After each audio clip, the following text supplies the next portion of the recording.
안녕하십니까. 오늘 진행을 맡은 남상미입니다. 반갑습니다.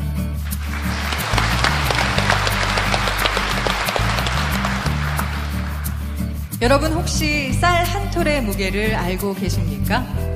수치상으로 대략 0.001g 정도라고 합니다. 매우 작죠.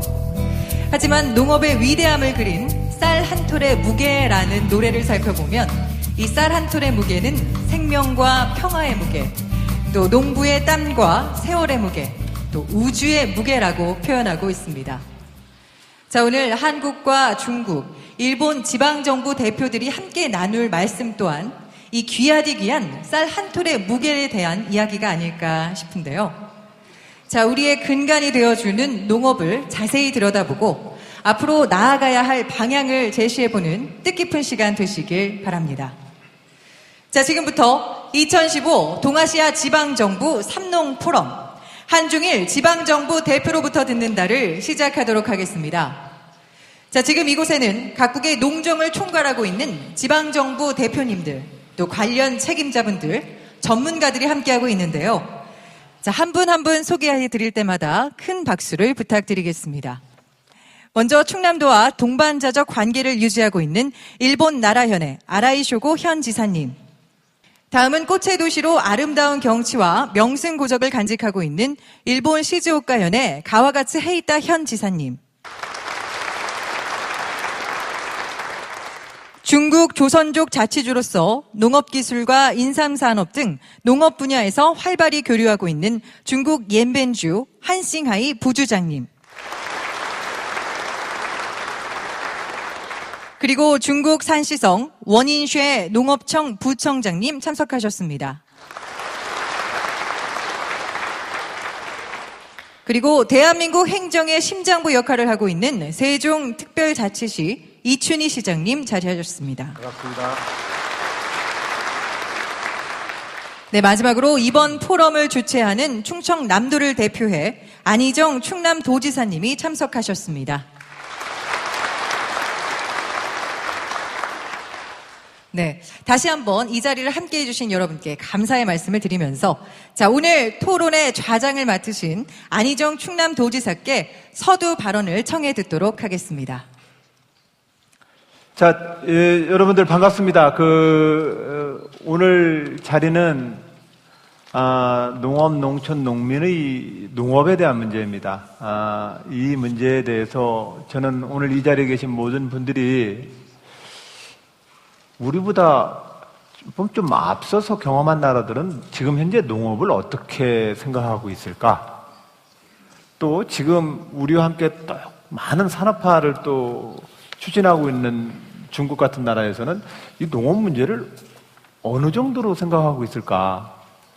각 나라마다 달리하지만 그 나라에서는 농업과 농촌과 농민에 대해서 어떤 생각들을 하고 있을까에 대해서 먼저 한번 서로 이해해보고 알아보는 시간이었으면 좋겠어요. 그러면은 저는 되게 재밌는 시간이 될 거라고 생각해요. 또 두 번째로는 그런 관점에 서서 각국의 정부들이 현재 농업, 농촌에 대해서 어떤 고민을 갖고 구체적으로 어떤 정책을 하고 있고 어떤 방향으로 나가고 싶어 하는 것일까. 이것을 한번 우리가 경험을 공유하면 우리도 저 각각의 저 들판에서 농사를 짓고 있지만 국제적인 안목과 세계적인 시야를 가지고 농사를 짓 수 있지 않겠습니까? 그런 측면에서 오늘 동아시아 한중일 3국의 이 지역 지방정부 대표님을 모시고 이렇게 이야기 나누는 자리를 갖게 되었습니다. 자리 함께해 주신 모든 분들, 그리고 또 멀리 우리 충청남도를 방문해 주신 두 분의 지사님과 중국의 대표님들, 그리고 가까운 우리 이웃사촌 우리 세종시장님들, 그리고 객석에 계신 귀한 내빈 여러분, 그런 마음으로 우리가 진지하게 한번 이 시간을 대화를 좀 나눠봤으면 좋겠습니다. 여러분 모두 환영합니다. 고맙습니다.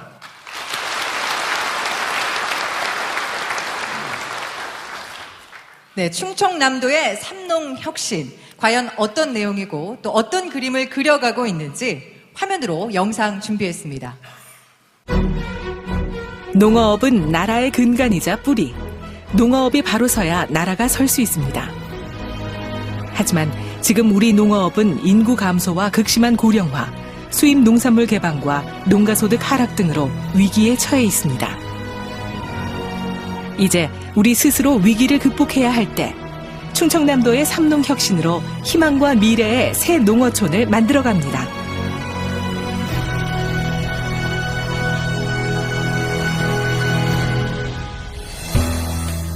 삼농혁신은 농어민이 주체가 되어 생산, 유통, 소비의 모든 과정을 혁신하고 지속 가능한 농어업과 살기 좋은 농어촌을 만들어가는 프로젝트입니다. 삼농혁신은 기본 이념으로서 농업, 농촌, 농민 문제를 해결하지 않고서는 진정한 선진국이 될 수 없다라는 데 있고요. 그래서 삼농혁신은 농정 추진 체계를 바꾸는 일이라고 보겠습니다. 그전에는 농민들이 정책의 대상이었는데 삼농혁신에서는 농민들이 정책의 주체가 돼서 정책을 수립하고 추진하고 집행을 관과 함께 하는 것으로 이해하시면 되겠습니다.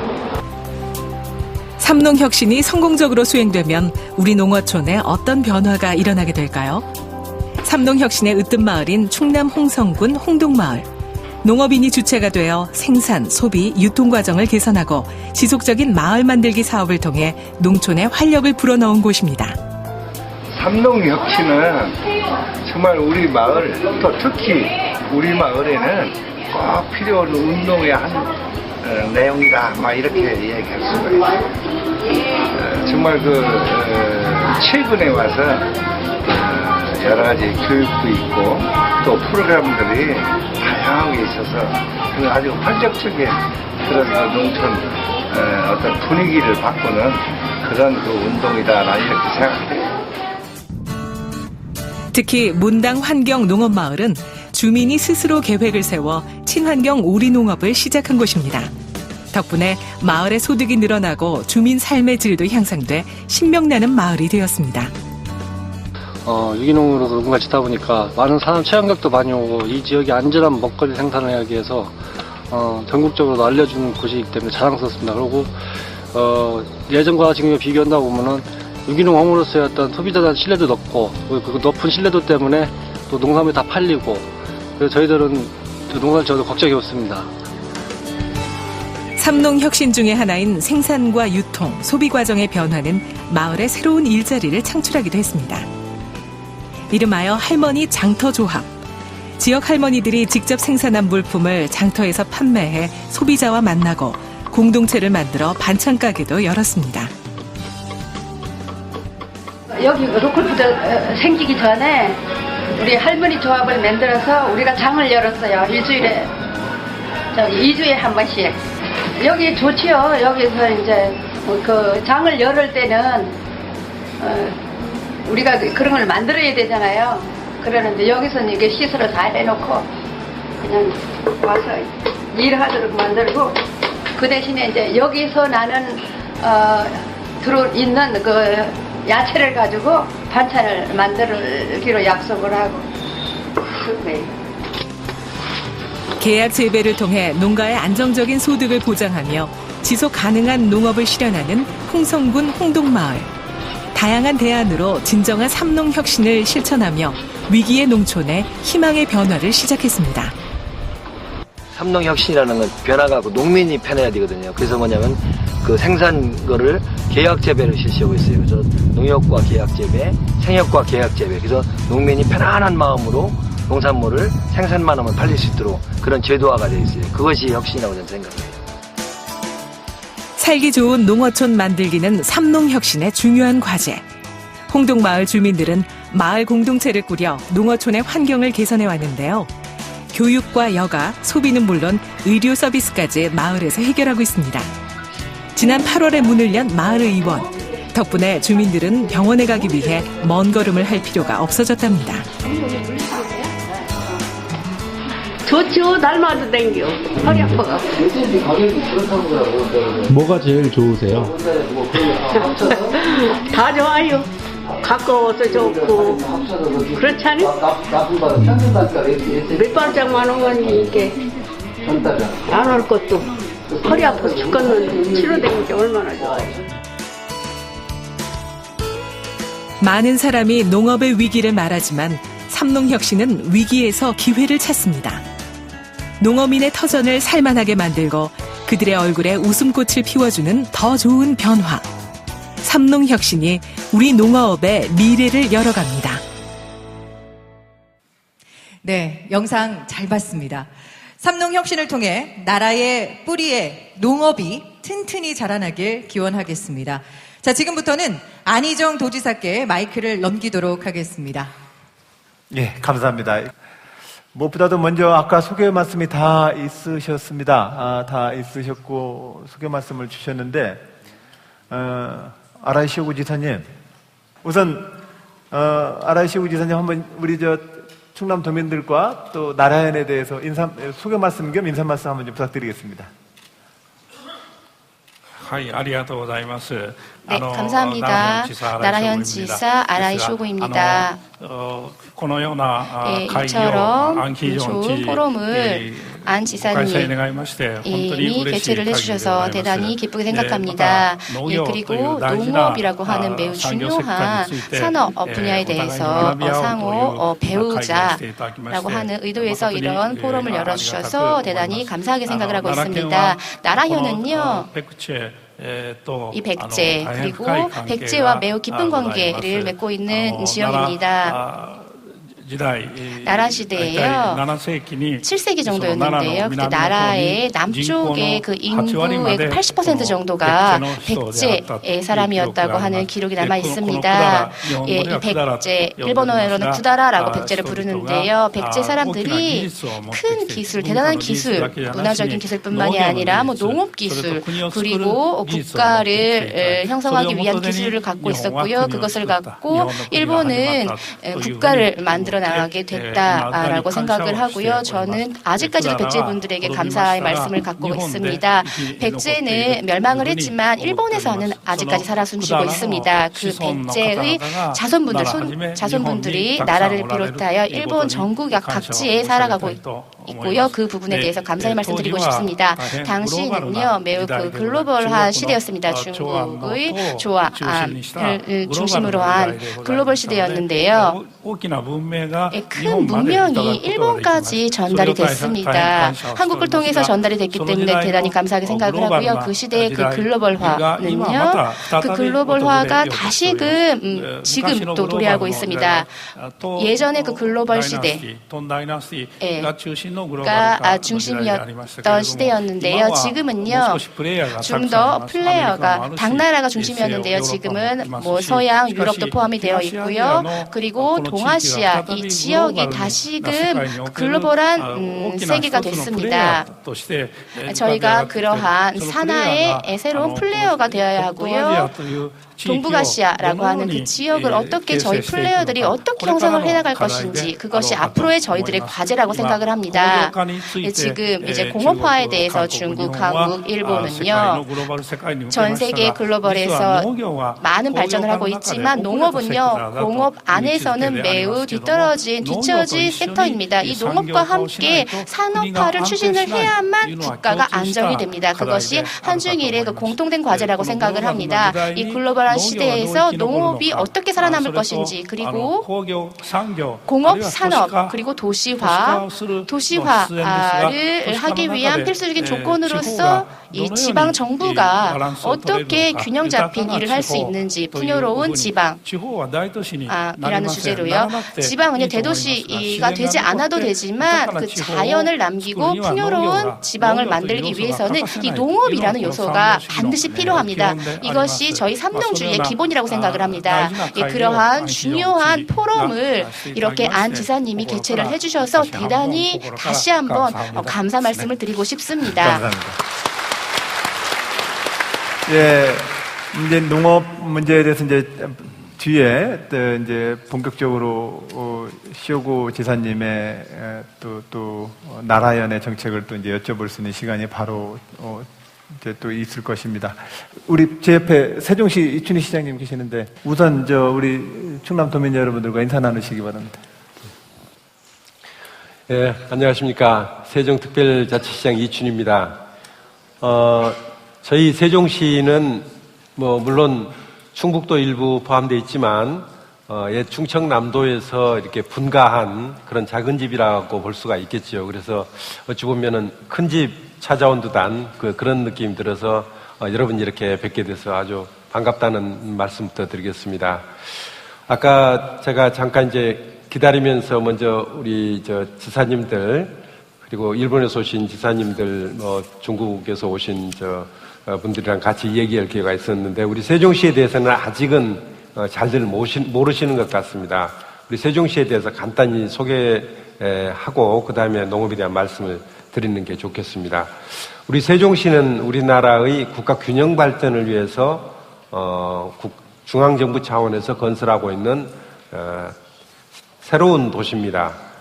작년 말에 이제 전체 정부 부처 중에서 3분의 2가 우리 세종시로 이전됐기 때문에 어찌 보면 국정의 3분의 2, 특히 민생과 관련된 모든 부처가 세종시에 와서 일을 하고 있고 그렇기 때문에 서울에는 뭐 국방이라든지 외교라든지 통일이라든지 하는 뭐 그런 업무를 담당하는 부처들이 있고 나머지 민생과 관련되는 부처들은 전부 세종시에 내려와 있다. 그런 의미에서 서울은 경제 수도가 된다면은 우리 세종시는 행정 수도 역할을 하게 될 것이다 하는 그런 말씀을 하나 드리고요. 두 번째는 세종시는 특별자치시입니다. 광역자치단체와 기초자치단체를 겸하고 있는 아주 특수한 그런 구조입니다. 그래서 중앙정부 정책이 다른 데 같으면은 도를 거쳐서 시군구 이렇게 이어지는데 우리 세종시는 중앙정부의 정책이 곧바로 시행되는 그런 의미에서 이제 특별자치시라는 아주 특수한 우리나라에서 유일한 그런 개념의 도시입니다. 마치 미국의 워싱턴 DC를 생각하면은 좋을 것 같다는 말씀 드리겠습니다. 세 번째는 우리 세종시는 도농통합시입니다. 우리 한중일 3국 모두 도시화를 지금 경험하고 있어서 농촌에서 많은 사람들이 도시로 가게 되고 그렇게 되면서 농촌이 위축되게 되고 산업화의 과정에서 그늘진 곳이 바로 농촌이다 하는 그런 느낌을 갖고 있는데 우리 세종시는 도시와 농촌이 한데 어우러져 살아가야 되는 한 도시에서 아주 첨단의 신도시가 만들어지고 다른 한쪽에서는 아주 옛 모습의 농촌이 그대로 공존하는 그런 곳이기 때문에 한중일 3국이 여러 도시에서 겪고 있는 도시화에 따른 농촌의 낙후 문제를 어떻게 해결할 것인가. 특히 세종시는 국가 균형 발전을 목표로 해서 건설된 도시이기 때문에 우리 세종시 안에서 균형은 어떻게 만들어갈 것인가 하는 그런 차원에서 농업을 얘기해야 된다고 생각을 합니다. 세종시의 농업은 기본적으로 도시가 건설되면서 농지 면적이 줄어들고 농업 인구가 줄어들고 있습니다. 그런 면에서는 세종시 농업은 큰 위기를 맞고 있다고도 볼 수가 있는데 다른 한편으로는 세종시에 지금 3년 전에 10만 도시로 출발했습니다만 지금 이제 20만이 됐습니다. 새로운 10만 명이라는 신도시 주민들이 왔기 때문에 가까이에 소비자인 도시민들이 와서 살게 되는 그런 특성을 가지고 있습니다. 그렇기 때문에 저는 신선하고 안전한 농산물을 도시민들에 공급하는 데 따른 이점을 가질 수 있는 근교농업 그리고 도시민들을 농촌으로 끌어들여서 농사체험, 농촌체험을 하게 만드는 관광결합형 농업 그리고 농산물 그대로 팔게 되면은 싼 값을 받을 수밖에 없는데 이것을 한 차례 가공해서 식품으로 만들어서 공급한다면 훨씬 더 부가가치를 높일 수 있다는 의미에서 식품산업 연계형 농업 이 세 가지를 세종시 도농통합시인 세종시의 농업이 가야 될 방향이다 이렇게 생각을 하고 있습니다. 또 자세한 내용에 대해서는 다시 한번 드릴 기회가 있을 것 같습니다. 감사합니다. 네, 감사합니다. 네. 우리 농업 문제에 대해서 각 지역별 농업에 대한 어떤 우리 대표님들의 고민을 이제 다음 세션에서 바로 말씀을 좀 듣도록 하겠습니다. 연변주에서 부주장님이 오셨는데요.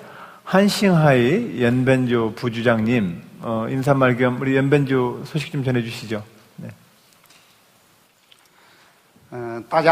안녕하십니까. 예, 제가 이렇게 좋은 기회에 이 자리에서 여러분께 우리 연빈 조선족 자치구의 농업 상황에 대해서 설명할 수 있는 기회가 주어져서 매우 기쁘게 생각합니다. 저희 연변주는 충청남도와 2002년부터 우호 관계를 체결을 해왔습니다. 그래서 저희가 농업이나 경제 발전, 과학기술, 문화 등과 같은 다양한 분야에서의 교류가 있어 왔고요. 자, 오늘은 농업의 상황에 대해서 간단하게 소개를 드릴까 합니다. 연변주는 길림성의 동부 지역에 위치하고 있습니다. 그 유명한 장백산, 즉 백두산이죠. 예, 여기가 저희 연변주의 행정구역 안에 포함되어 있습니다.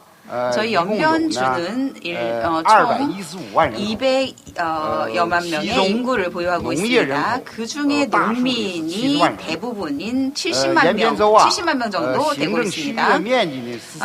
면적은 4만 2천 제곱킬로미터이고요. 80%가 산으로 되어 있습니다.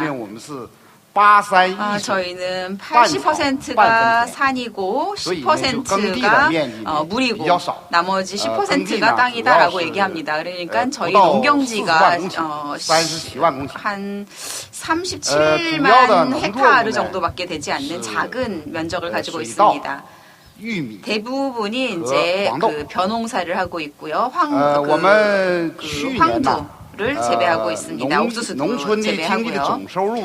농촌의 총 수입은 130만 위안입니다. 농민들 같은 경우에는요, 평균 중국 이민폐로 8,400위안 수익을 거두고 있습니다. 사실 중국 농업 상황과 저희 연변주의 상황은 비슷합니다.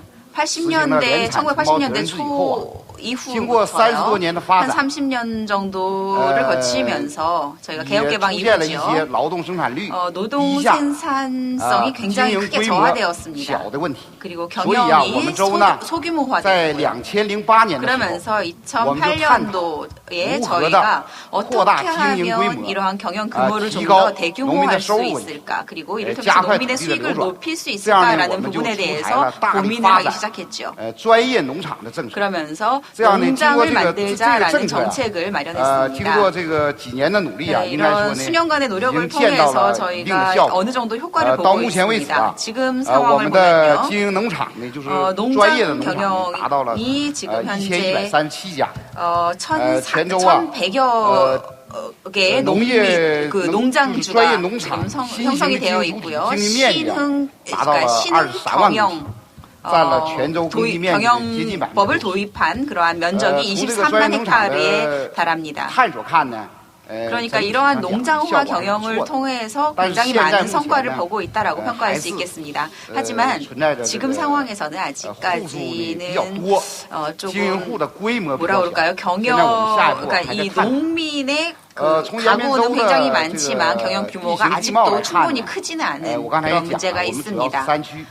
예, 저희가 주로 산이라고 아까 말씀을 드렸는데요. 산간 지역이 많다 보니까 이 산간 지역을 개간하는 문제들, 이러한 것들이 굉장히 쉽지 않습니다. 물론 여러 가지 특산품이라든지 이런 것들을 개발을 많이 해야 될 건데요. 나중에 기회가 된다면 좀 더 자세하게 설명을 드리도록 하겠습니다. 어쨌거나 최근 들어서 저희가 농업을 둘러싸고 많은 노력을 기울이고 있습니다.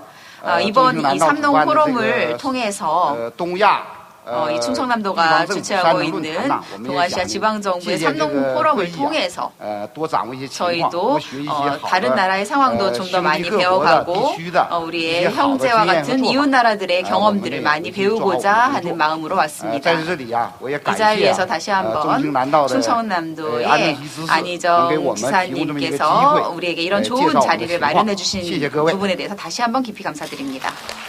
예, 감사합니다. 우리 연변주 우리 부주장님 말씀 감사합니다. 근데 역시 중국입니다.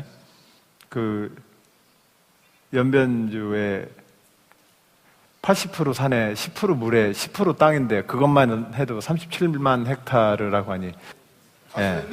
我们的行政区域面积是42700平方公里。 저희는 所以耕地才37万公顷。 저희가 경작지가 37만 헥타르라는 건 굉장히 적은 개념입니다. 예, 알고 있습니다. 예, 그렇게 말씀하실 줄 알았습니다. 근데 우리가 지금 대략 경지면 지역이 약 이제 논밭 다 합쳐서 한 24만 헥타르 정도 돼요. 24만 헥타르가 정도 되는데, 하여튼 간에 한번 비교해 보세요. 앞으로 추후에 저런 산지 조건과 농업 인구와 농업사를 가지고 있는 쪽에서는 농업을 어떤 방식으로 고민하는지 나중에 한번 중국 연변주 얘기를 한번 더 들어봐 주셨으면 좋겠고, 조금 더 속도를 내도록 하겠습니다. 그러면 우리 시즈오카의 가와가치 헤이타 지사님 인사 말씀 한번 해주시기 바랍니다. 존경하는 안희정 지지, また 존경하는 안희정 지사님, 충청남도 여러분, 시즈오카현 지사 가와가츠 헤이타입니다. 이번 삼농 포럼이 굉장히 중요하다고 저는 인식하고 있습니다. 모든 예정을 다 캔슬하고요, 여기에 왔습니다. 나라현은 백제에서 건너온 도레인들을 수용했었죠. 663년에 백제가 망했지만 그때 시즈오카현에서 10,000명이 되는 구원대가 지원대가 여기에 왔습니다. 그리고 백제 사람들이 일본에 건너갈 수 있도록 도와줬다고 알고 있습니다. 그래서 이러한 인연이 우리 사이에 있다고 생각합니다. 시즈오카현은 도쿄와 교토의 가운데 지점에 위치하고 있습니다. 그리고 후지산이 있는 현이죠. 인구는 360만 명, 거의 아마 370만 명 정도 될 겁니다.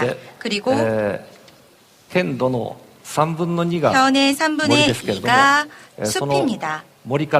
하지만 그 숲에서 풍부하게 흘러내리는 대하가 있습니다. 원류강이라고 하는 곳이 있고 후지강, 아베강 등등 여러 가지 강이 있습니다.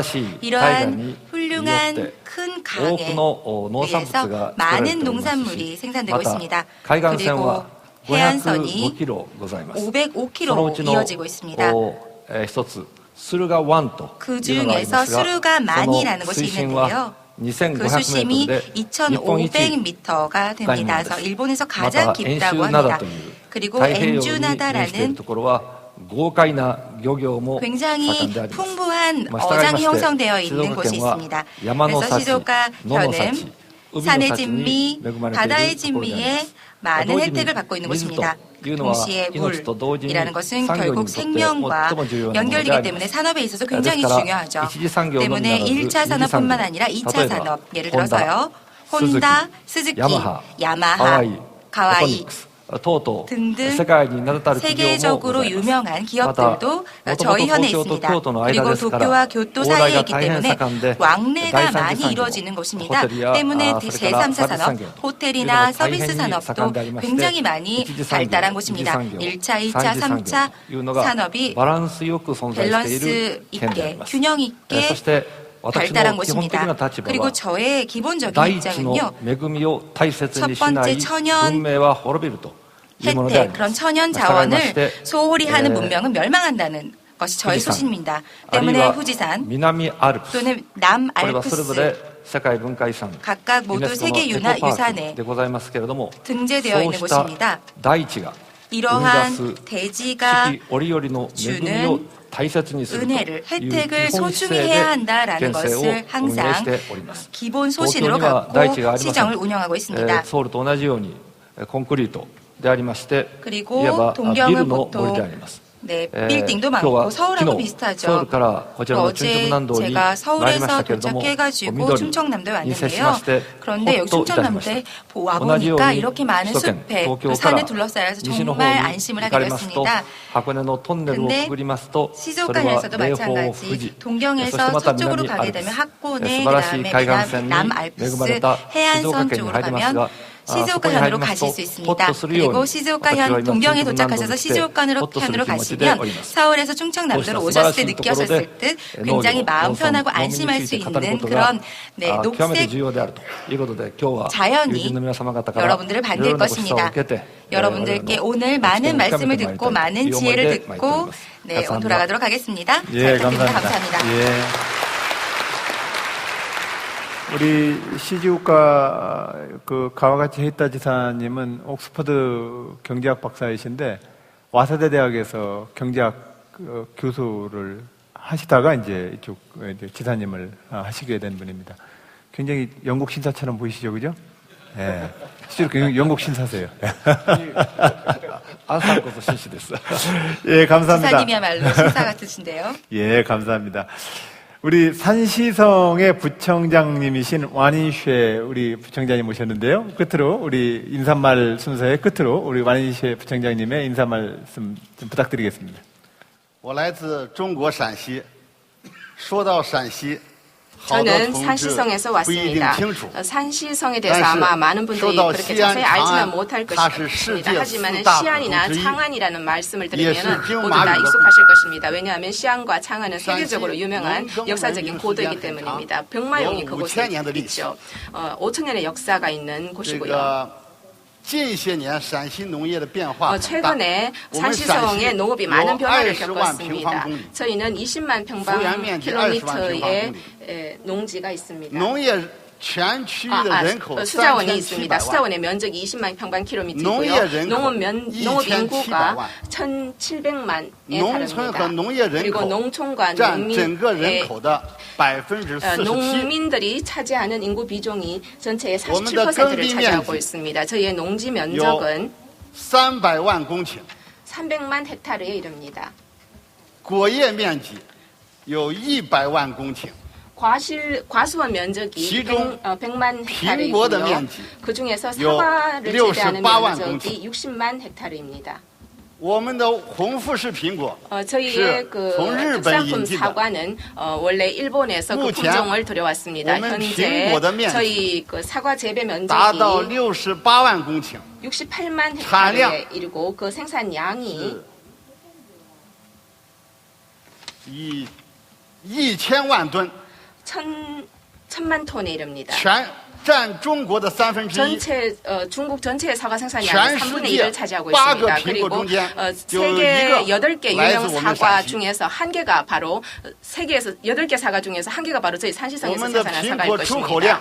저희의 사과 수출량을 보면 특히 그 과즙의 양이 전체 세계 그 소비되는 과즙량의 3분의 1을 차지한다고 볼 수가 있습니다. 저희 산시성의 농업 발전은 중국 농업 발전에 있어서 핵심이라고 볼 수가 있겠습니다. 19세기 말, 20세기 말 저희는 어떤 그 밥 먹는 문제, 즉 먹고 사는 문제를 해결하느라고 상당히 바빴습니다. 정신이 없었죠. 그리고 이제 지금은 기본적으로 이 그 먹고 사는 문제는 해결했고요. 이제 더욱더 많은 발전을 이루고 있습니다. 저희는 농민 소득의 증대와 농업 발전, 그리고 과실 농업 발전, 채소 농업 발전 등을 위해서 노력하고 있고요. 이제 21세기에 들어선 지금 저희는 다기능 농업, 즉 복합 농업 을 강력하게 추진하고 있습니다. 그래서 농촌의 발전은 물론 농산품의 가공 산업까지 해서 발전을 시키고 있습니다. 과거의 중국 농촌은 집단 경제였습니다. 근데 우리 정부가 우리나라가 그 먹고 사는 문제를 기본적으로 해결하는 데 있어서 도급제를 실시할 수밖에 없었는데 이제는 이 도급제가 이제 점차 자유경제로 해결되고 있고요. 변화되고 있고요. 그리고 정책적인 어떤 지원도 상당히 강력하게 이루어지고 있습니다. 그래서 고품질 수자원 개발, 그러니까 높은 수준의 수자원 개발이라든가 농토 개발, 그리고 규모의 경제를 위해서 노력하고 있는데 이것을 시장 경제와 함께 결합시키고 또 세계의 어떤 시장, 세계 시장과 결합시킴으로써 더욱더 큰 농업 발전을 이루고 있고요. 또 여기에다가 금융산업이 다시 또 결합되면서 즉 정부의 어떤 대출 제도, 농업에 대한 어떤 대출이라든가 금융 지원이 강력하게 이루어지고 있습니다. 그래서 더욱더 많은 자본과 많은 정책적인 지원이 저희 농업에 주어지고 있습니다. 감사합니다. 예, 감사합니다. 네.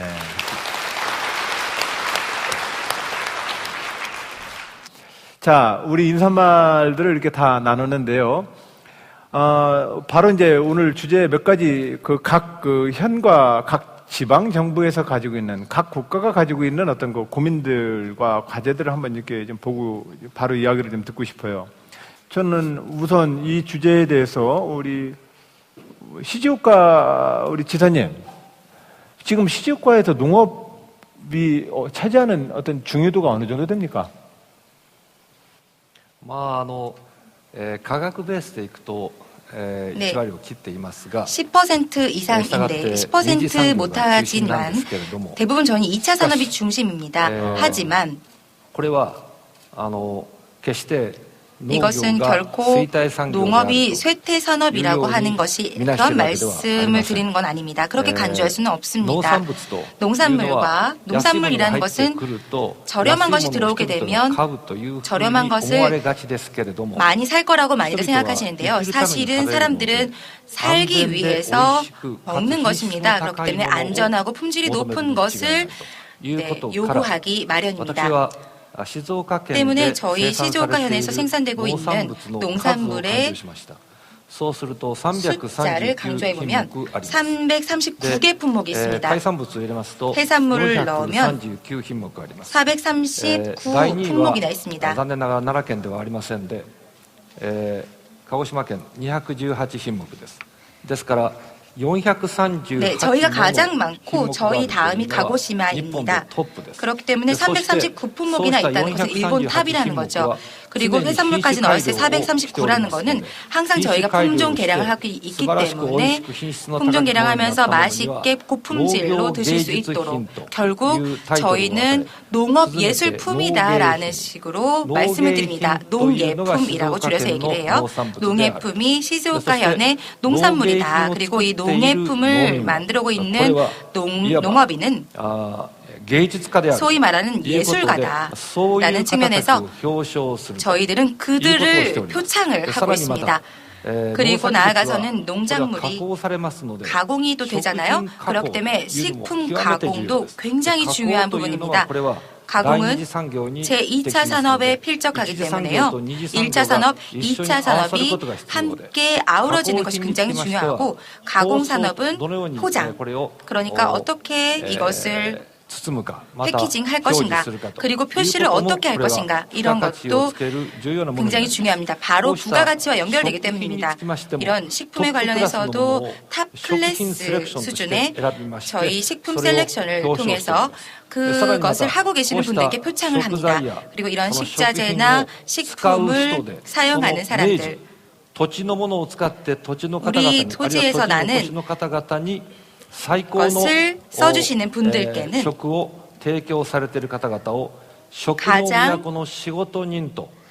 가장 좋은 품질의 농예품을 제공하는 분들께는 장인이라는 이름을 드리고 있습니다. 현재 레스토랑 중에 10%, 20%는 시즈오카현에서 나오는 최고의 농예품을 가지고 맛있게 고객들께 제공하고 있습니다. 그리고 최종적으로는 각 가정에서도 맛있는 음식을 안심하고 그리고 향토 음식을 많이 드실 수 있도록 저희가 촉구하고 있습니다. 한마디로 말하면 신토부리라고 할 수 있겠죠. 저희는 신토부리가 시즈오카현의 가장 기본적인 농업에 대한 어떤 대응 방식입니다. 소비하는 측, 생산하는 측을 연계하는 가장 기본적인 어떤 강구책이라고 할 수 있겠습니다. 네, 그렇군요. 농업품이 339개와 수산품까지 439개의 농업 품목을 가지고 있다고 얘기하시고, 그것이 시즈오카 농업이 가장 큰 경쟁력이고, 우리는 그래서 그것을 농업 예술품이라고 얘기한다고 했는데, 예술품 수준으로 만들기 위한 그들의 품목 개선과 생산 혁신이라고 하는 것이 어떻게 따라갔는지에 대해서 한번 우리가 나중에 더 추적을 해보면 우리 농업에서 좀 배울 게 있지 않을까, 저는 그런 생각이 드는군요. 하여튼 감사드립니다. 그리고 아까 말씀 중에 연벤주의 우리 그 부주장님께서 그 1,100여 개의 신흥 경영 도입, 농장화, 그래서 이 농장화에 따른 23만 헥타르면은 27만 헥타르의 전체 경제 면적 중 23만 헥타르가 농장화를 통한 경영 체제로 지금 진행되고 있다면 이거 굉장한 상황인데, 저는 혹시 저는 그 사회자로서 우리 엠벤지 부주장님께 한싱하이 부주장님께 이 농업화, 농장화에 대해서 조금 더 추가적으로 설명을 해주시고 저희들한테 좀 알려주셨으면 어떨까 하는데요. 刚才这个说到啊。 방금 제가 20세기 즉 80년대쯤에부터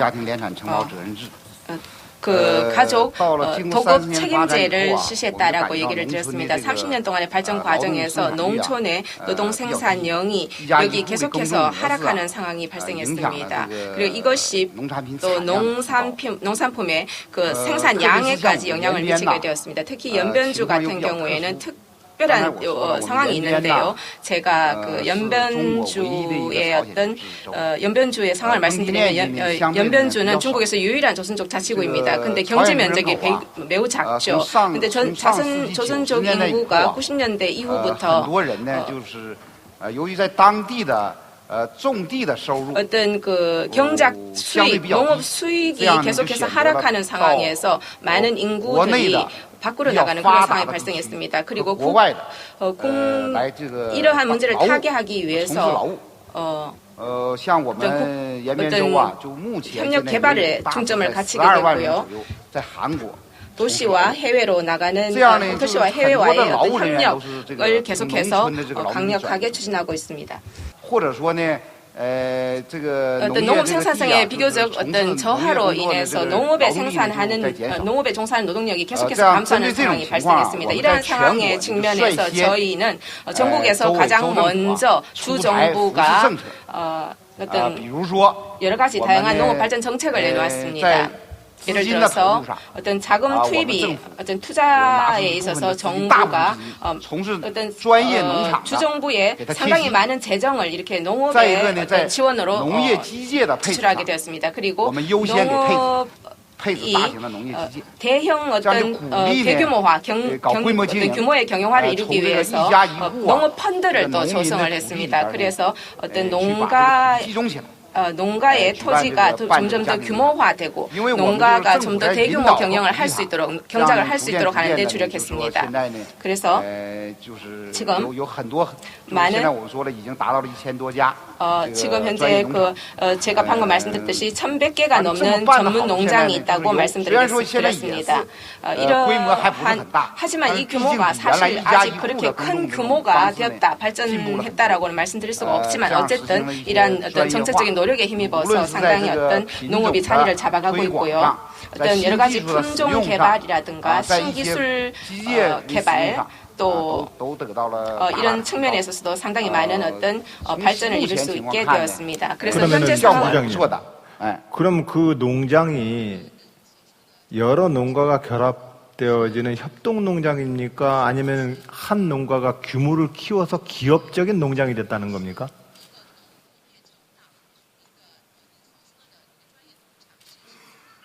它这个呢也不是一个模式，刚才说的，就刚才你说的这两种方式呢，都存在。比如说，没有农业的经营大户，我把各家各户的土地我租赁过来了。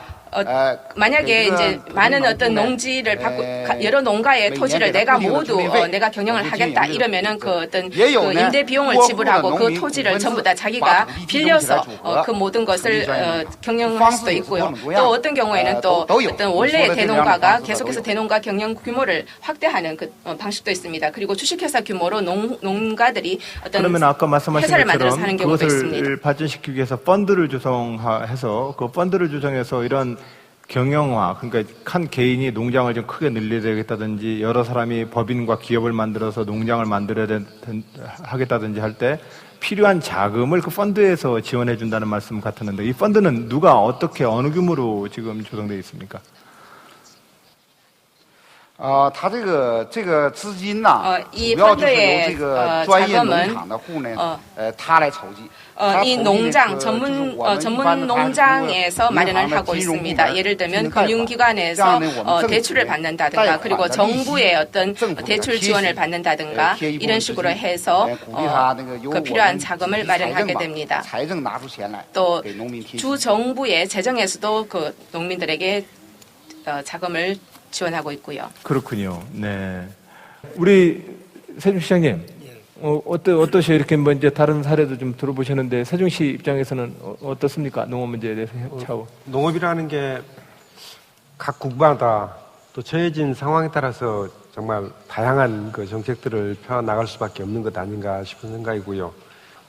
세종시의 농업은 아까 제가 말씀드렸듯이 도시화가 진척되면서 빠른 속도로 이제 죽어가고 있는 것이 사실이었습니다.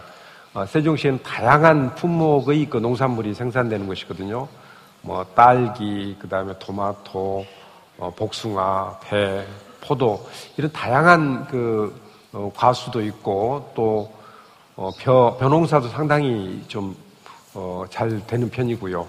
여러 가지 농사가 있는데 이런 농사들이 굉장히 빠른 속도로 위축이 되고 있다는 것이죠. 그런데 저는 이제 잘 아시는 대로 이 도시, 세종시라는 도시를 계획하고 설계했던 어찌 보면 도시 전문가입니다. 도시 전문가 입장에서 농업을 어떻게 볼 것이냐, 이 도농통합식의 농업에 대해서 어떻게 생각할 것인가 하는 그런 고민을 해봤을 때 제가 가장 이상적인 도시는 이제 19세기 말 에베네저 하우드라는 영국의 그 학자가 전원도시를 가장 이상적인 도시로 내걸었습니다. 예를 들어서 도시 내에 1제곱킬로미터의 공원을 만들려고 하면은 아마도 한 1조 원 정도 이렇게 큰 비용이 들어가게 될 겁니다. 그렇지만 우리가 바로 도시를 빠져나가자마자 5분도 안 돼서 이런 공원보다도 더 멋진 공원이 들판에 존재하고 있는 것이죠. 그런 의미에서 농업을 살리는 것은 마찬가지로 도시를 살리는 일이기도 하다 하는 그런 생각을 했고요. 일본은 이제 지산지소 운동과도 연관되는 것인데 저는 세종시에서 생산되는 농산물을 가까운 거리에 있는 세종시의 소비자들에게 소비하게 만들자 하는 소위 이제 세종시형 로컬푸드 운동을 시작을 했습니다. 로컬푸드는 잘 아시는 바대로 글로벌푸드의 그 반대의 개념이라고 생각하시면 되거든요. 이제 글로벌푸드는 어찌 보면 농업인들 여태까지 겪고 있는 어려움들을 대변하는 것인데요. 그러니까 경제적 관점에서 농업을 보는 것입니다. 그래서 대단히 유통망에 의해서 농업인들이 어떤 대접을 받고 있냐면은 딱 생산비를 보장해주는 그 정도의 가격만을 대형 유통망에서는 제공을 하는 것이거든요. 큰 농사를 지어도 연말에 가서 결산해 보면 이런저런 경비 털고 나면은 결국은 자기 식구들 인건비 정도밖에 남질 않더라 하는 그런 얘기를 하는데 이 경제적 관점에서 농업을 보면은 이제 그런 결론밖에 나올 수가 없다는 것이죠. 그래서 옛날은 농업이라는 것은 아까 쌀 한 토로 무게를 얘기를 했었는데요. 생명산업인 것이죠. 그래서 이것을 내 가족들을 먹여 살린다는 그런 생각으로 도시민들에게 안전하고 신선한 그런 농산물을 제공하고 또 그 제공을 받은 도시민들은 농민들을 제 가족이라고 생각해서 농민들의 살림살이를 걱정해주는 제값을 주고 좋은 농산물을 공급받는 그런 구조를 만들어 가자는 것이 이제 소위 세종형 로컬푸드 운동이고요.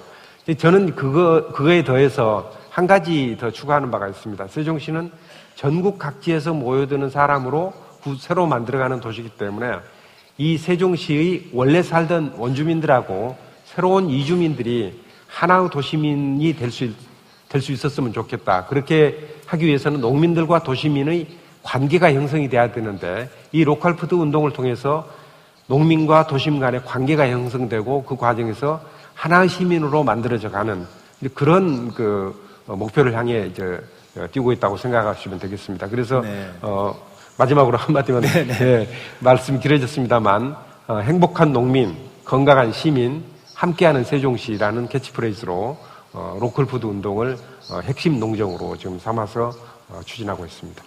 예, 감사합니다. 예, 계속 이어서 우리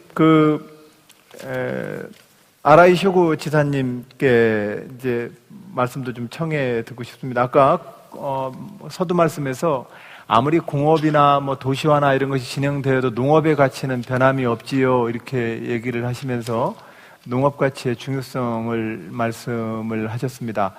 그랬을 때 지금 현재 아라이 쇼구님은 쇼구 지사님께서는 일본 농업 농촌 지역에 대한 어떤 어떤 문제의식을 가지고 계시고 또 그 문제의식에 입각해서 그 문제를 좀 풀기 위한 어떤 지사님의 어떤 그 현명한 어떤 그 해결책들은 어떤 것들이 있어 왔는지 저희들한테 좀 알려주셨으면 좋겠습니다.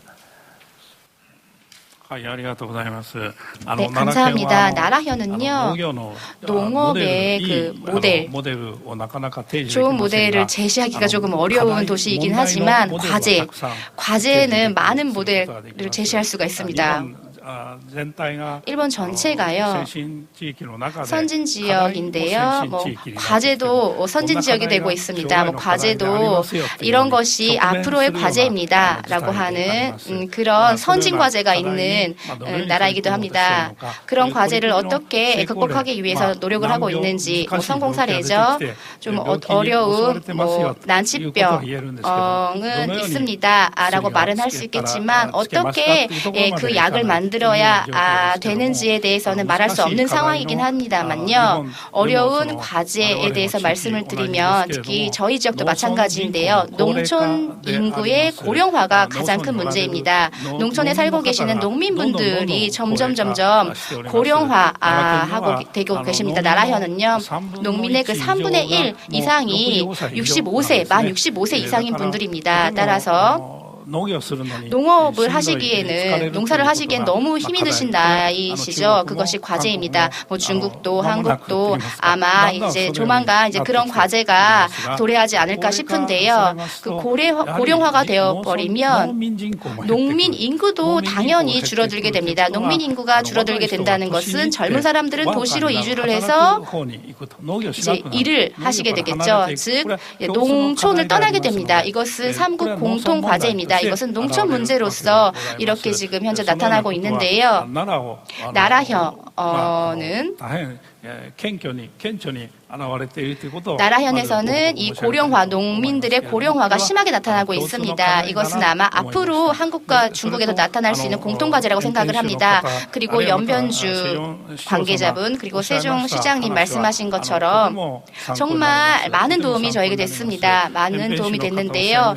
연변주 부지장님 말씀하신 것처럼 그 농업의 그 산업화를 도모하자, 효율화를 올리자라는 이야기, 그리고 세종시장님은요, 로컬 푸드 그리고 글로벌 푸드는 그 지역에서 컴팩트한 좋은 도시 그리고 좋은 농촌을 만들어 나가자. 대도시에서는 할 수 없지만 지방 도시에서는 충분히 할 수 있다. 농업과 공업, 산업의 그 작은 농업도 상관이 없다. 작은 제조업도 상관없지만 조화로운 지역을 만들어 나가자라는 그런 이야기를 해주셨는데요. 정말 저에게는 많은 도움이 되는 그런 말씀이었습니다. 일본에서도요, 모든 지방 도시가 동경처럼 대도시가 될 수가 없습니다.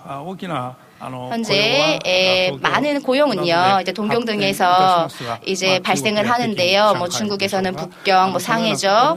그렇게 큰 도시의 모든 인구를 흡수할 수가 없지 않습니까? 따라서 농촌에도 인구가 있을 수밖에 없습니다. 그때 그 농촌의 인구는 소득 자체는 매우 낮습니다만 그 문제를 어떻게 극복할 것인지, 이것이 농업산업의 문제입니다. 즉, 농업 소득을 향상시키기 위한 것이 하나의 큰 과제입니다. 나라현의 모델을 말씀드리면요, 조금 전에 안 지사님이 말씀하신 것처럼 가공식품 에도 주력을 하자.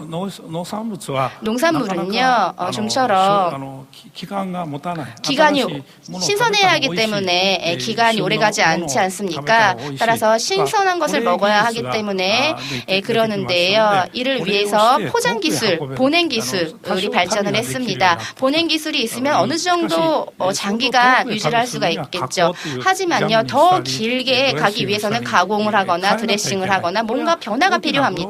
그것은 글로벌 산업화 아래에서만 할 수 있는 것입니다. 따라서 작은 도시에서는 할 수 없는 일이죠. 작은 보냉, 작은 가공은요, 지금도 저희는 할 수 있습니다. 따라서 근처까지 갈 수는 있는 거죠. 그러한 조합을 해서 그 지역에서도 맛있는 것을 싱싱하게 먹을 수 있고요. 그리고 좋은 가공품을 만들어 나갈 수 있도록 하는 것이 저희들이 하나의 목표고요. 또 한 가지는요, 지방에 이제 오시 사시는 분들의 그 관광 산업입니다. 지방에 가면은요 맛있는 것을 먹을 수 있습니다. 볼거리도 많습니다.라고 하는 것을 저희들은 많이 전파를 하려고 합니다. 농산물을 이제 사러 오시는 분들은 없지만 농산물이 맛있으면 그것을 먹으러 오시는 분들은 많이 계시지 않습니까? 따라서 좋은 식당, 레스토랑을 많이 만들고자 노력을 하고 있습니다. 아직 완성되지는 않았지만 그러한 방향으로 저희는 노력을 하고 있습니다. 과제는요 공통된 과제라고 생각을 하고요. 그리고 그 과제는 좀 더 많이 있습니다만 처방전에 대해서는 좀처럼 아직까지 대답을 할 수 있는 상황은 아닙니다. 하지만 약간의 효과가 있을지도 모른다라고 하는 것을 지금 저희는 찾고 있고요. 지금 몇 가지 소개를 시켜드렸습니다. 전 세계 모든 농업이 이제 기름 없으면 농사가 못 지어요. 그러니까 에너지 문제를 어떻게 해결할 것이냐의 문제에서부터 또 1차 산업에서 더 나아가서 이것을 제조업과 상품화를 시켜내기 위한 제조 가공업의 문제에서 다양한 주제들을 지금 가지고 있습니다. 산시성 부청장님께 그 말씀 좀 여쭈고 싶은데 가만히 보니까 하여튼 뭐 산시성이 서부 대개척 지역의 전진 지역이고 중국으로 보면 그리고 또 농업세나 경제명도 굉장한 규모인데 그 두 가지 한번 말씀을 해주셨으면 좋겠는데 아무래도 이제 대부분 도시의 소득과 농업의 소득의 이 편차 때문에 농업 소득을 올리는 관점에서의 고민도 있으실 것 같고 도농 간의 격차라고 얘기하는 또 두 번째로는 수출 농업에 대해서는 어떤 전략을 지금 쓰고 계시는지 우리 부청장님께 한번 좀 말씀 좀 청하고 싶은데요.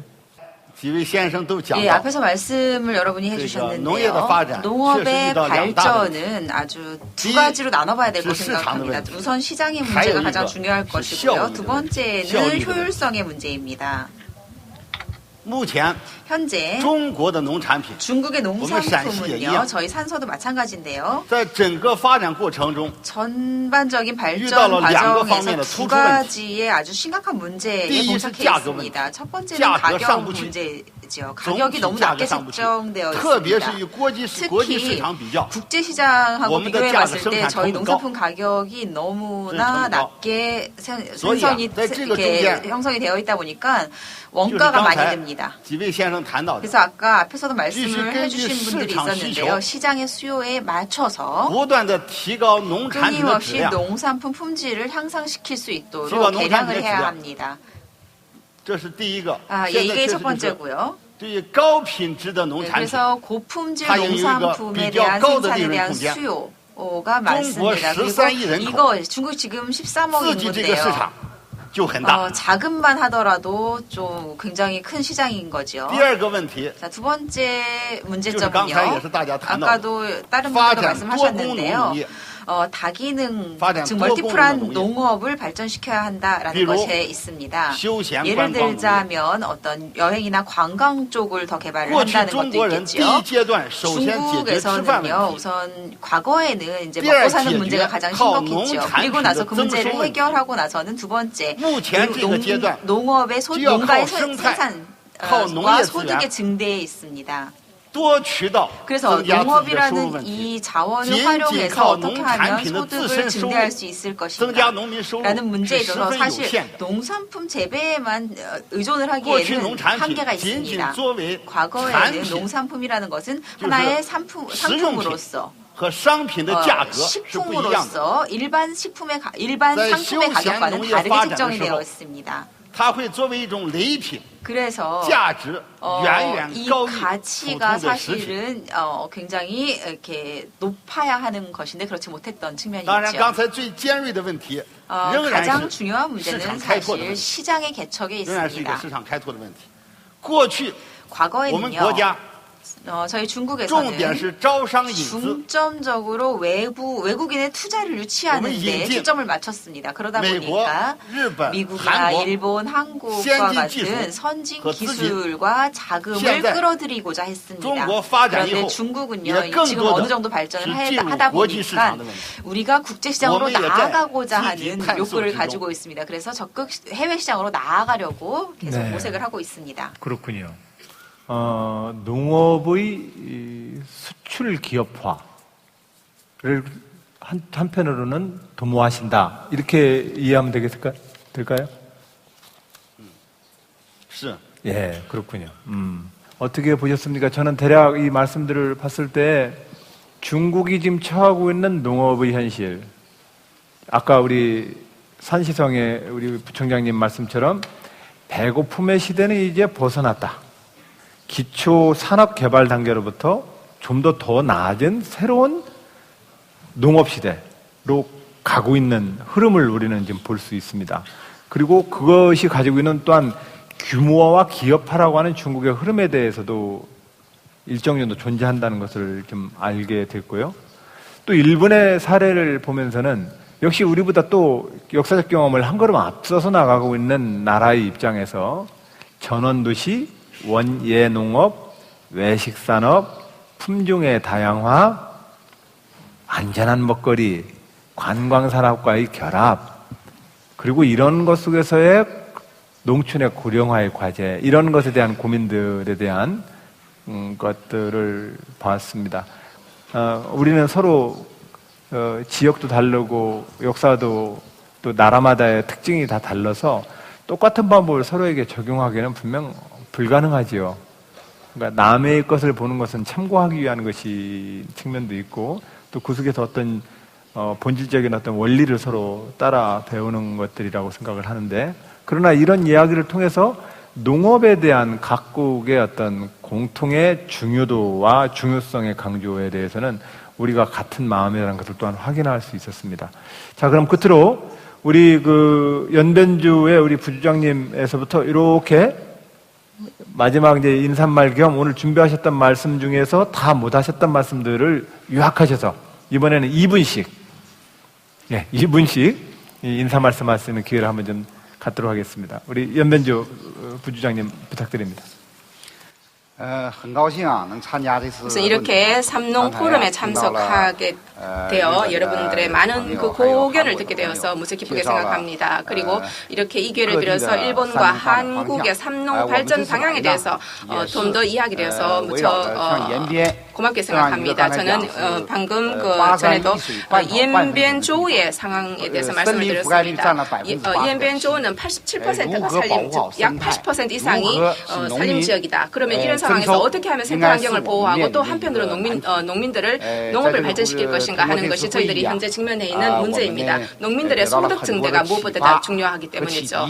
그래서 이 기회를 빌어서 저희에게 이렇게 많은 어떤 그 벤치마킹 할 수 있는 어떠한 그런 그 시사점들을 들려주셔서 무척 고맙게 생각하고요. 또 이 삼농 포럼을 개최해 주신 충청남도에 대해서도 감사의 마음을 전합니다. 지금 현재 한국과 중국 FTA를 체결했는데요. 앞으로 아마 농업 분야에서 더욱더 많은 교류의 기회가 있을 것으로 생각하고 있습니다. 앞으로 이엔변조우에 오셔서 우리 저희가 어떻게 농업을 발전시키고 있는지에 대해서 직접 보실 수 있는 기회가 있기를 기대합니다. 저희의 어떤 생태환경 보존이 상당히 잘 이루어지고 있는데요. 이 모든 농업 발전이라든가 생태환경 보존에 대해서 좀 더 많이 보실 수 있는 기회가 있으면 좋겠습니다. 저희는 그 동북아의 호랑이다라는 이런 별명이 있을 정도로 저희는 그 동북아 지역, 동북성에서 동북 삼성에서 상당히 중요한 지역입니다. 여러분들이 나중에 기회가 있으셔서 저희를 직접 오셔서 저희들의 이러한 어떤 발전 상황을 보실 수 있으면 좋겠습니다. 감사합니다. 예, 토론도 토론이지만 이런 자리를 통해서 우리는 서로 친구를 사귀는 거라고 생각합니다. 이런 관계를 통해서 이 토론이 끝나고 나서도 적극적으로 서로 명함을 주고받고 좋은 친구 관계를 서로 맺기를 바랍니다. 우리는 결국 지구촌의 친구로 잘 살아가야 합니다. 그 친구가 된다는 것이 가장 중요한 것 같습니다. 아라이 쇼구 지사님, 마무리 말씀 겸 또 이렇게 말씀 좀 청하도록 하겠습니다. 네, 그럼 간단히 인사 말씀드리겠습니다. 산시성 부총장님이 말씀하셨는데요. 산성성은요, 산시성은요, 마케팅을 잘하신다라고 하셨는데 마켓 그 시장에서 잘 팔리는 것을 품질 좋은 것을 판매를 할 수 있는 그런 마케팅 기술이죠. 예, 그런 농민들이 마케팅 기술력을 익힐 수 있도록 해야 한다고 생각을 하고 또 저희들의 공통된 과제라고도 생각을 합니다. 네, 그리고 이제 칼로리와 함께 반대로 이제 고령화 이야기가 있었습니다. 일본에서는요, 고령자들에게 있어서 이제 몸에 좋은 농산물이죠. 즉 영양소가 좋은 올레산이 있던 올레산, 콜라겐 등과 같은 영양소가 풍부한 농산물이 고령화된 사회에서 많이 판매가 될 것입니다. 그런 영양소를 어떻게 농산물에 포함을 시키고 그것을 증명할 것인지 품질 증명이 즉 칼로리 증명, 영양소 증명과 일치하는 것입니다. 또 마지막으로 또 안 지사님이 말씀하신 것처럼 모두 다 다른 처지에 있습니다. 모든 삼국이 다 환경이 다르지만 오늘 이러한 자리를 통해서 많은 것을 배울 수가 있었습니다. 나라현은요, 문제 제기는 정말 잘하는데 문제 제기는 정말 잘하기 때문에요. 앞으로도 나라현의 문제는 아마 선진적인 문제라고 생각을 해주시고 참고를 해주셨으면 좋겠습니다. 네, 앞으로도 많은 선진적인 문제를 이제 제공을 할 수 있을 것 같고요. 그리고 저희들에게 가장 중요한 것은 공통된 점은 농업은 정말 중요하다라는 의식입니다. 네, 산업의 그 비율적으로는 조금 농업이 좀 낮기는 하지만 농업은 저희 인류에 있어서 특히요, 지방정부죠. 지방정부 행정, 지역에 있어서 농업은 정말 필수적인 산업이라는 것. 그 부분에 대해서 시즈오카현의 가와카츠 지사님이 강조를 해주셨습니다. 예, 안 지사님이 주최를 해주셔서 오늘 이렇게 개최를 해주신 점에 대해서 대단히 감사드리고요. 오늘 제가 들은 내용을 한번 반복해서 정리를 해봤습니다. 정말 도움이 되는 시간이었습니다. 감사합니다. 우리 진 시장님께서도 정리 말씀.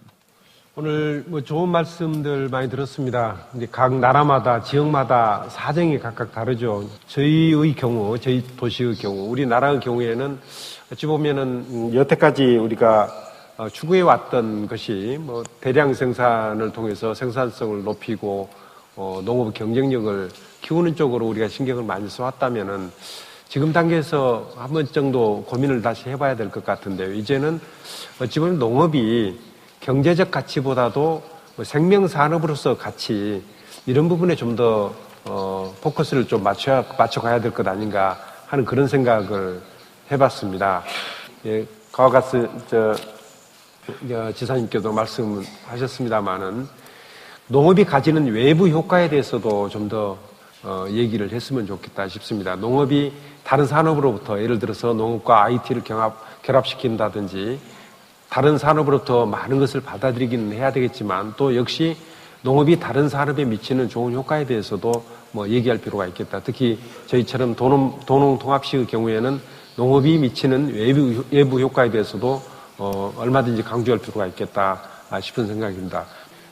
농업의 소중함을 알게 하기 위해서는 농촌 체험, 농사 체험을 하게 만드는 것 이상으로 좋은 방법이 없는 것 같습니다. 도시민들을 농촌으로 끌어들여서 농사 체험도 하고 농촌 체험도 하고 또 결과적으로 보면 농민들 입장에서는 관광 수익도 올리는 또 농사 체험, 농촌 체험을 하게 되면은 농산물 비싸다는 얘기 더 이상 안 하게 됩니다. 그래서 그런 노력들을 좀 적극적으로 할 필요가 있고 또 이것은 농민들에게도 도움이 되지만 도시민들도 굉장히 바라는 바거든요. 그래서 적극적으로 연결하는 그런 노력들을 앞으로 좀 더 해가야 되지 않을까 하는 생각을 해봤습니다. 예, 감사합니다. 감사합니다. 예, 이어서 우리 시즈오카 가와카츠 헤이타 지사님. 예. 예, 이번 이 삼농 포럼이죠. 이 세 가지에 대해서 매우 중요하다는 것을 다시 한번 느낄 수 있는 기회가 되었습니다. 지금까지 농촌, 농촌, 농민은요, 식량을 공급하는 기지다, 사람이다라는 이야기를 했는데요. 그뿐만이 아니라 예를 들어서 물 보전, 환경, 그리고 경관 보존 그리고 농촌 지역에 남아있는 문화의 계승 등과 같은 다양한 기능이 있다라는 것입니다. 그런 의미에서 이 농촌 농민 농업을요 이러한 다면적인 관점에서 다시 한번 되새겨봐야 합니다. 조금 전에 세종시장님이 말씀하신 것처럼 1차 산업이긴 합니다만 2차, 3차 산업 최근에는요 ICT까지도 융합할 수가 있습니다. 1 곱하기 2 곱하기 3은 6이기 때문에 6차 산업이라고 할 수가 있겠습니다. 그리고 현재 이제 마지막으로 말씀드리면요. 밀라노에서 망국 박람회가 개최되었습니다. 예전에는요 이제 기계만을 전시를 했는데요. 지금은요 지금 엑스품은 식문화 전 세계의 식문화에 대해서 배울 수 있는 박람회로 바뀌었습니다. 문화라고 하면은 한자로 말씀드리면 문은요. 문으로 사람을 바꿔나간다라는 문화죠. 예, 중국어에도 이런 것이 있지만 일본에서도 이제 문화 즉 컬처를 컬처에 대해서 말한 것입니다. 그것은 즉 문화라고 하는 것은 그 토양을 사용을 한 것이다. 즉 이것은 컬처의 본래 의미입니다. 예, 따라서 이 대지, 이 땅은요 시즈오카현의 대지, 그리고 나라의 대지, 그리고 충청남도의 대지, 그리고 산시성의 대지 다 다릅니다. 그 대지, 그 땅은 다 개성이 다 있습니다. 그 개성이 만들어 나가고 있는 그 식문화라고 하는 것이 가장 중요한 문화의 기초라는 것을 강조하고 싶습니다. 그러한 문화 교류를 앞으로 저희는 해나가야 한다고 생각을 하고요. 오늘은 첫 걸음입니다. 삼농 포럼이요 앞으로 이 지방정부 자치단체의 그 중요한 프로젝트 프로그램의 일환으로서 계승될 수 있도록 노력해 나가고 싶습니다. 감사합니다. 좋은 말씀 감사합니다. 예, 끝으로 우리 산시성 원인슈의 부청장님. 예. 오늘 이렇게 삼농 포럼에 와서 참여하게 돼서 보니까 아주 마음이 편안하고 즐겁습니다. 일본과 한국의 농업 발전 수준이 전체적으로 중국보다 높습니다. 특히 산시성보다는 더 높죠.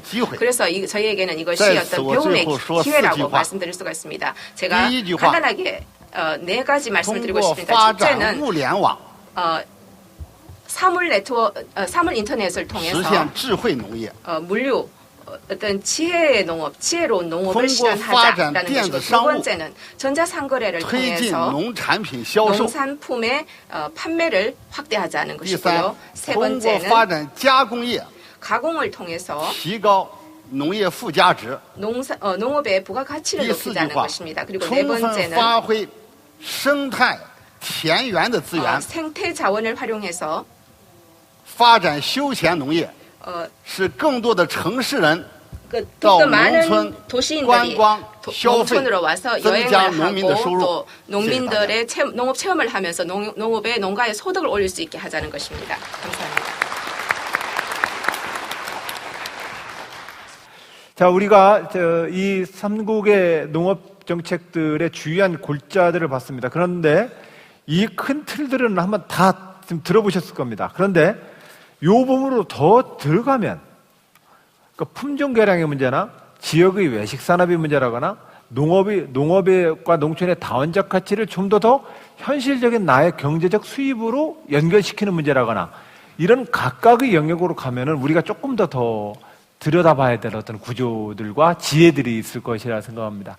다만 저는 오늘 이 대화를 통해서 어느 나라의 정부이든 농업과 농촌, 농민은 가장 중요한 국가 운영의 기본이다라고 하는 인식을 공유하고 있다는 것을 저는 느꼈고, 두 번째로 각각이 현재 살고 있는 농업과 농촌 지역의 경제적 소득 향상을 위해서 노력을 해야 된다라고 하는 것에 대해서도 공통의 인식을 가지고 있고, 그러나 이 상황에서 이 경제적 소득을 늘리기 위해서 품종을 개량화시킨다든지 먹거리의 안전을 위한 친환경 생태 농업으로의 전환이라든지 농업과 농촌의 생태적 가치에 주목하는 또 다른 국가의 농업 보조금 정책이라든지 이런 형태에서 우리가 공동으로 노력하고 있다는 것도 또한 우리가 확인할 수 있었습니다.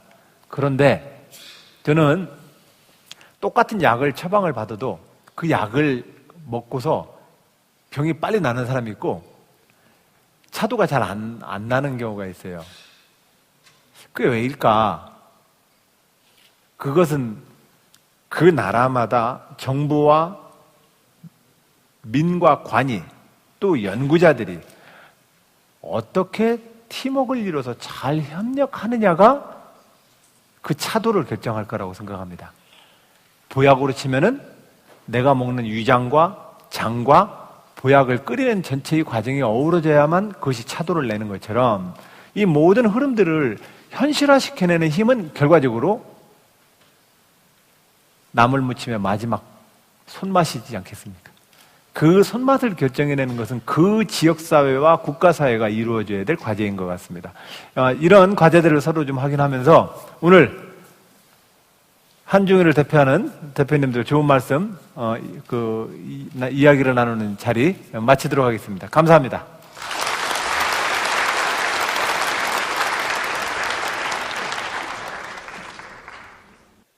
농업은 희망입니다. 농업은 우리의 뿌리입니다. 동아시아 지방정부가 공유한 농업의 가치와 삼농혁신의 의지를 담아 세 나라의 농업이 더욱 변화, 발전, 성장하기를 축원합니다. 자, 2015 동아시아 지방정부 삼농포럼 토론 중계를 여기서 마치겠습니다. 시청해주신 여러분 고맙습니다.